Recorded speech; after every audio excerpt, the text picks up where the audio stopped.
দিন দায়িত্ব পালন করেছি। আমরা একটি ভোটের দিন দায়িত্ব করার সময় পেয়েছি। এই শেখ হাসিনা বাংলাদেশ থেকে আমাদের ভোটের রাজনীতি কেড়ে নিয়েছিল, আইনের শাসনকে কেড়ে নিয়েছিল, আমাদের ভাই বোন মামুনকে খুন করেছে, রক্ত কেড়ে নিয়েছে। সরকারকে বিদায় করতে পেরেছি বিদায় আজ আমরা আনন্দ রেডি করে তাই না ভাইরা?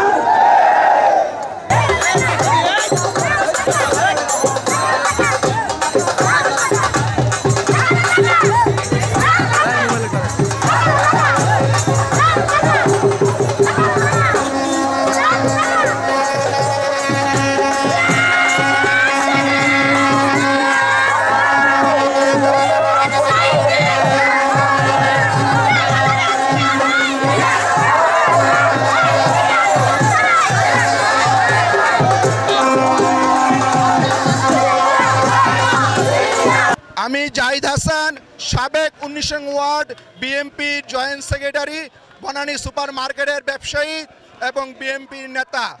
আমি চাই আমাদের জামাল কামাল নুরুদ্দিন মোল্লা ভাই আগামীতে এমপি হোক, মাটি মানুষের সেবা করুক। যে আমাদের মহান নেতা শহীদ প্রেসিডেন্ট জিয়াউর রহমানের নেতৃত্বে এই স্বাধীন বাংলায় একটি সরকার গঠন করা হয়েছিল। সেই সরকারের নেতৃত্বে আমাদের জাতীয়বাদী বাংলাদেশ দল নামে একটি দল হয়েছে। সেই দলের নেতৃত্ব দিচ্ছেন আমাদের অ্যাক্টিং চেয়ারম্যান জনাব তারেক রহমান। আপনারা জানেন দীর্ঘ 17 বৎসর আমরা ফেসিবাদ এই আওয়ামী লীগ সরকারের ধারা অনেক নির্যাতিত হয়েছি। আমাদের মহান নেতা জনাব জামাল কামাল মোল্লা তিনি আমাদেরকে যেভাবে সাপোর্ট দেওয়ার বিগত 17 বৎসর তিনি আমাদেরকে সাপোর্ট দিয়েছেন। আমরা আগামী জাতীয় সংসদ নির্বাচনে আমাদের মহান নেতা 17 মাটি ও মানুষের নেতা জনাব জামাল কামাল মোল্লাকে আমরা ধানের শীষে প্রতীক এনে আমাদের নেতাকে নির্বাচিত করে আগামী মহান সংসদে পার্লামেন্টে একজন সংসদ সদস্য হিসেবে দেখতে চাই। আমরা আমাদের অ্যাক্টিং চেয়ারম্যান জনাব তারেক রহমান সাহেবের কাছে একটি অনুরোধ, আপনার কাছে আমাদের বিশেষ অনুরোধ, আমাদেরকে ধানের শীষ মার্কা একটা প্রতীক দেন। আমরা আগামীতে এই ধানের শীষের প্রতীকে নির্বাচন করতে চাই। আমাদের নেতা জামাল কামাল নুরুদ্দিন মোল্লা তিনি অনেক পরিশ্রম করেছেন।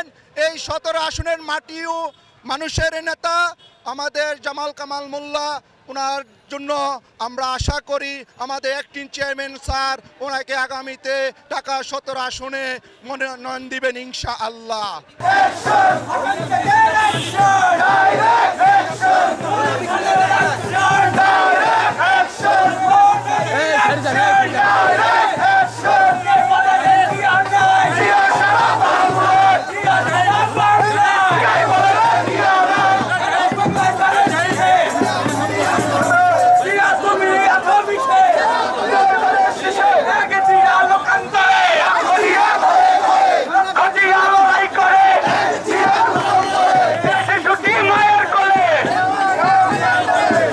একবার দিয়ে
ফিরে